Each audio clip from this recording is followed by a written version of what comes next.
మరోవైపు మంచిర్యాల జిల్లాలో పెద్ద పులి సంచారం బెంబెలెత్తిస్తోంది. జిల్లాలోని కాసిపేట మండలం కొత్త వరిపేట శివారులో పెద్ద పులి సంచరిస్తున్నట్లుగా దాని పాదముద్రల ఆధారంగా నిర్ధారించారు అటవీశాఖ అధికారులు. అక్కడి ఓ పత్తి చేనులో అడవి పందిపై పెద్ద పులి దాడి చేసి చంపినట్లుగా నిర్ధారించారు. అడవి పంది కలేబరం అక్కడి పరిసరాల్లో ఉన్న పులి పాదముద్రల్ని పరిశీలించారు అటవీశాఖ అధికారులు. గత వారం రోజులుగా బెల్లంపల్లి, కాసిపేట మండలాల్లో పెద్ద పులి సంచరిస్తూ ఉండడంతో సమీప గ్రామాల ప్రజలు, రైతుల్లో తీవ్ర ఆందోళన నెలకొంది.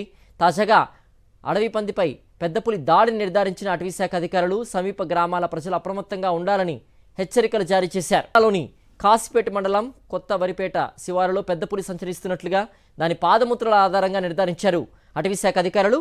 అక్కడి ఓ పత్తి చేనులో అడవి పందిపై పెద్ద పులి దాడి చేసి చంపినట్లుగా నిర్ధారించారు. అడవి పంది కలేబరం అక్కడి పరిసరాల్లో ఉన్న పులి పాదముద్రల్ని పరిశీలించారు అటవీశాఖ అధికారులు.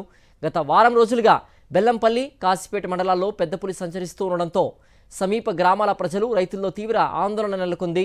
తాజాగా అడవి పందిపై పెద్ద పులి దాడిని నిర్ధారించిన అటవీశాఖ అధికారులు సమీప గ్రామాల ప్రజలు అప్రమత్తంగా ఉండాలని హెచ్చరికలు జారీ చేశారు.